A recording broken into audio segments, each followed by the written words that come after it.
The courtroom's air conditioning hummed softly, a chilling contrast to the warmth radiating from Dr. Alana Sharp. At 35, she was a force of nature in the legal world, her presence filling the room with silent authority. Her dark brown eyes, which seemed to absorb every ray of light, swept across the jury with an intensity that promised not just truth, but retribution.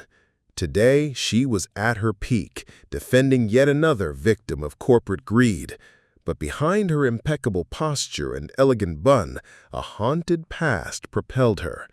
A past that shaped her, broke her, and rebuilt her with a single purpose: revenge. Flashback. The scent of fresh bread and roasted coffee still lingered in the air of Sam's Bakery, a small haven of delights in the heart of the neighborhood. Samuel Sharp, her father, a broad-shouldered man with an easy smile, was the heart and soul of the place. Alana, still a girl with braids and curious eyes, watched him with admiration as he kneaded dough with calloused hands, each movement a dance of dedication. The bakery wasn't just a business, it was a gathering place, a symbol of resilience and community for the predominantly black neighborhood. Sam, with his unwavering work ethic and crystal-clear honesty, was a pillar, an example that the American dream, even for his people, was possible. But the dream shattered into a nightmare. One day, men in dark suits with cold smiles and empty gazes invaded the bakery. Representatives of Omnicorp, a ruthless conglomerate expanding its tentacles throughout the city, offered a buyout proposal that barely covered Sam's costs. He refused. The refusal was the spark. What followed was an orchestrated campaign of predatory tactics, predatory pricing that made competition impossible, false accusations of sanitary violations, relentless inspections, and finally, a fabricated lawsuit. Sam, with his limited resources, stood no chance. The legal system, which Alana would one day idealize, showed its cruelest face. He was unjustly convicted of frauds he never committed. His business went bankrupt, and the bakery, his family's legacy, was swallowed up by Omnicorp's insatiable machine. Alana, young and powerless, watched her father be destroyed, his dignity trampled. That day, amidst the ruins of what was once Sam's Bakery, a silent, burning promise was born in her heart. She would bring justice, not just for her father, but for all who were crushed by corporate greed. Revenge would be her guide and the law her weapon. The fire of the promise burned within Alana, transforming pain into a relentless driving force. She dove into her studies with a ferocity that startled her peers. Law school was not a path to a career, but a training ground for the war she had declared. Every jurisprudence book, every corporate law case, every antitrust lecture was absorbed with an avidity bordering on obsession. She wasn't just learning the law, she was dissecting it, searching for the cracks, the vulnerabilities, the blind spots that allowed injustice to thrive. Her ascent in the legal world was meteoric. After graduating with honors, Alana refused offers from large corporate law firms, the very ones that defended the conglomerates she had sworn to bring down. Instead, she sought out smaller firms specializing in complex litigation against large corporations, where she could sharpen her claws and understand the enemy's tactics from the inside out. She became known for her sharp intellect, her ability to unravel financial and legal tangles, and her unwavering passion for justice. Her colleagues admired her, her opponents feared her. She was the lawyer who wouldn't be intimidated, who saw through the smokescreens, and who fought with a conviction few could match. She built her reputation case by case, always with the ultimate goal in mind. Every victory, no matter how small, was a brick in the construction of her empire of retribution. She specialized in cases of small businesses crushed by giants, consumers harmed by unfair practices, and workers exploited by soulless corporations. She became the voice of the oppressed, the champion of the forgotten. Her living room, once a space for relaxation, transformed into a sanctuary of documents, reports, and newspaper clippings about Omnicorp. She studied every move of the conglomerate, every acquisition, every lawsuit, every scandal. She knew that to bring down a giant, one had to know every one of its weaknesses. With a decade of experience and an unshakable reputation, Alana Sharp felt the time had come.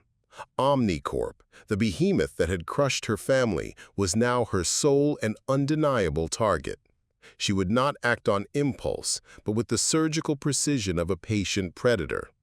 Her loyal and discreet team of investigators was mobilized to delve into the depths of Omnicorp's operations. What they discovered confirmed Alana's suspicions. A pattern of predatory behavior that had extended for years, affecting countless small businesses, many of them minority-owned, silenced by fear and lack of resources. There was the case of Enchanting Florist, a small family business that was forced into bankruptcy by a sudden and inexplicable drop in prices of flowers imported by Omnicorp, which then opened its own giant florist shop on the same block. There was Neighborhood Print Shop, which lost all its government contracts after Omnicorp, through one of its lobbyists, alleged irregularities in its bids without ever presenting concrete evidence. These were stories of despair and ruin, echoes of her family's own tragedy, but which had never reached the courts cohesively, always fragmented, always muffled by Omnicorp's financial and legal power. At the center of this web of manipulation and cruelty was Marcus Thorne, Omnicorp's lead attorney. Alana knew him by reputation, a brilliant but unscrupulous strategist, known for his ability to turn truth into a weapon and justice into a chess game. He was the mastermind behind the legal tactics that had destroyed Sam's Bakery and so many other dreams. Alana studied his moves, his victories, his rare defeats. She saw in him the personification of corporate greed, a man who believed that power and money were the only laws that mattered. The opportunity arose with the case of Elena Rodriguez, an immigrant who had built a small empire of Latin food restaurants, Sabor Latino. Omnicorp, in its expansion into the food sector, tried to buy Elena's business for a fraction of its real value. When she refused, Omnicorp launched a smear campaign, alleging sanitary problems and using its influence to break Elena's supplier contracts. Sabor Latino was on the verge of ruin. Elena, desperate, sought out Alana. It was the perfect case. Not only did it resemble her father's, but it also offered Alana the chance to expose Omnicorp on a public stage, with a victim who represented the resilience and vulnerability of so many other small business owners. Alana accepted the case, not just as a lawyer, but as the avenger who would finally confront her enemy. The game had begun. The air in the courtroom was thick, charged with anticipation and tension. On one side, Alana Sharp, in her impeccable charcoal suit, exuding a calculated calm that belied the storm of emotions within her. On the other, Marcus Thorne, with his haughty demeanor and a condescending smile that seemed carved from marble. Omnicorp's legal team, an army of young and ambitious lawyers, hovered behind him, a visual reminder of the power and resources Alana faced. The trial began with jury selection, a process Alana conducted with mastery, seeking open minds and hearts capable of feeling injustice. Marcus, in turn, tried to stack the jury with individuals who valued corporate efficiency above all else, or who would be easily swayed by cold, legalistic rhetoric. It was a duel of philosophies even before the first argument was uttered. The first few days were an Omnicorp blitzkrieg. Thorne, with his smooth, controlled voice, painted a picture of Elena Rodriguez as an incompetent businesswoman whose managerial failures led to the ruin of her own business. He presented complex financial charts and reports designed to confuse and intimidate. Omnicorp witnesses, loyal and well-trained employees, testified with rehearsed conviction, corroborating Thorne's narrative. Alana, for her part, cross-examined with surgical precision, exposing inconsistencies and revealing the empty corporate jargon behind the polished words. She knew she couldn't win on the terrain of bureaucracy. Her strength lay in the human truth behind the numbers. One of the most tense moments occurred during the testimony of a former Omnicorp marketing manager who testified about the smear campaign against Sabor Latino. Thorne tried to discredit the witness, alleging resentment and financial motives. Alana, however, had an ace up her sleeve. She presented internal Omnicorp emails that showed the directive to neutralize local competition and the approval of funds for public health awareness campaigns that were in fact veiled attacks on the hygiene of Elena's restaurants. The courtroom fell silent, and Thorne's smile wavered for the first time. But Omnicorp would not give up easily. They counterattacked with a motion to disqualify Alana, alleging a conflict of interest due to her family's history with the conglomerate. Thorne argued that Alana's personal motivation prevented her from being impartial, turning the trial into a personal vendetta. Alana, with a firm voice, refuted the accusation, stating that her personal experience only made her more capable of understanding the depth of injustice and fighting for it with the necessary conviction.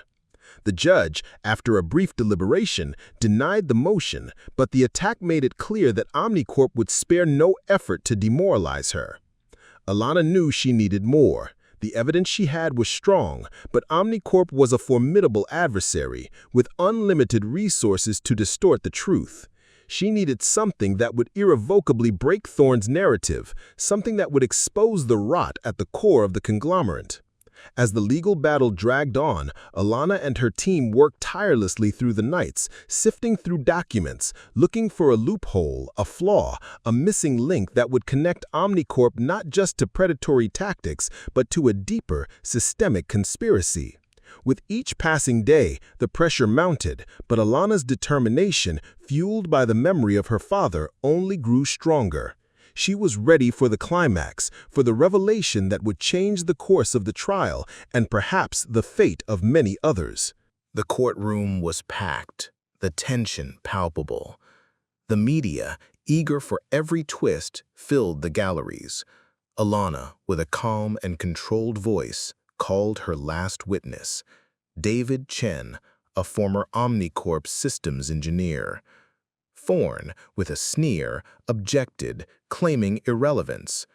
The judge, intrigued by Alana's seriousness, allowed the testimony.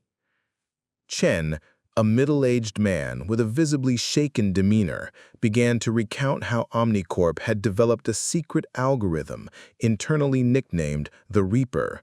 This algorithm not only monitored the competition, but identified vulnerable small businesses, especially those in minority communities, and simulated bankruptcy scenarios based on predatory tactics. The objective was clear: to systematically eliminate competition and, if necessary, force the sale of assets at paltry prices. Thorne, furious, tried to discredit Chen, accusing him of being a disgruntled employee seeking revenge. But Alana was prepared. She asked Chen to display a series of encrypted emails and internal documents he had managed to extract from Omnicorp servers before his departure. The evidence was irrefutable. Detailed plans for the destruction of Sam's Bakery, Enchanting Florist, and Sabor Latino, with profit projections based on the elimination of these competitors. There was even direct communication from Marcus Thorne authorizing the implementation of aggressive measures against Samuel Sharp's bakery. The silence in the courtroom was deafening. The jury, previously impassive, now displayed expressions of shock and indignation. Thorne, for the first time, seemed to have lost his composure, his face pale and his eyes wide. He tried to argue that the documents were falsified, but Chen presented the digital chain of custody validated by independent forensic experts whom Alana had secretly hired. The evidence was a devastating blow, exposing Omnicorp not just as an aggressive company, but as a criminal organization operating with premeditation and malice. Alana then turned to the jury, her voice echoing with the force of truth. She no longer needed rhetoric. The facts spoke for themselves. She connected the dots, showing how the destruction of her father's bakery was not an isolated incident, but part of a cruel and calculated pattern. She described the pain and suffering caused by Omnicorp's greed, not only to her father, but to countless other families. Alana's gaze met her father's, sitting in the front row, tears in his eyes. It was the validation he had waited years for. Marcus Thorne, in a last, desperate effort, attempted an emotional appeal, speaking about the importance of free competition and the risk of ruining a company that employed thousands. But his words sounded hollow, devoid of any credibility. The mask of superiority had fallen, revealing the face of a cornered man. The climax had arrived, and the truth, like a lightning bolt, had illuminated the shadows of injustice. The jury returned after only a few hours of deliberation. The silence in the room was so thick you could hear your own heart beating. Alana stood next to Elena Rodriguez, whose hands trembled slightly. On the other side, Marcus Thorne, his face impassive, but with a slight tremor in his eyelid that betrayed his anxiety. The judge read the verdict. Guilty. A collective sigh filled the courtroom. Elena collapsed in tears of relief, hugging Alana tightly. Omnicorp was found guilty of anti-competitive practices, market manipulation, and predatory conduct. The decision not only secured substantial compensation for Elena Rodriguez, but opened the doors for a series of other lawsuits against the conglomerate based on the evidence presented by Alana. Omnicorp, once untouchable, now faced an unprecedented crisis, with federal investigations and a dizzying drop in its stock value. For Marcus Thorne, the consequences were immediate and severe. His reputation, once impeccable, was in ruins.